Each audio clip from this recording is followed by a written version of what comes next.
යාළුවනේ. ඉතින් අද මට වීඩියෝ එකක් අරන් එන්නම් කිව්වා කොහොමද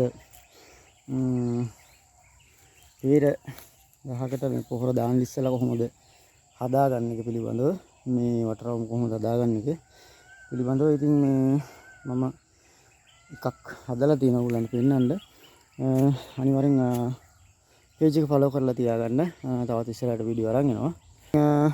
මෙන්න මේ විදිහට අනිවාර්යෙන්ම වටරවුම හදාගන්න පෙර පැලේ. පොහොර දාන්න ඉස්සෙල්ලා ඔය විදිහට හදාගත්තොත් තමයි මුල් වලට හොඳට පොහොර එන්නේ. ඉතින් මේක මේ ගහ පස්වඩු කරලා තියෙන්නේ. අලුතෙන් මල් අරගෙන ගෙඩි හදාගන්න. ඉතින් මේ විදිහට හදාගත්තොත් අනිවාර්යෙන්ම පල්ලෙහාට මේ ගස් කප්පාදු කරන්නේ අනිවාර්යෙන්ම ගෙඩි මේ ඉති වලට බර වෙච්චාම ඉත කැඩෙනවා. ඒ වගේම මේ ලොකු පළදාවක් ගන්න පුළුවන් මේ ඉති වැඩි වෙච්චාම.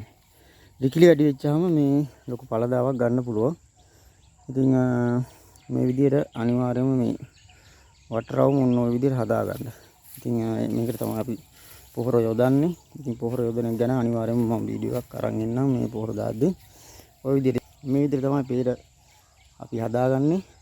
ඉතින් ක්‍රමවේද ගොඩක් ඇති පොහොර දාන ක්‍රමවේද.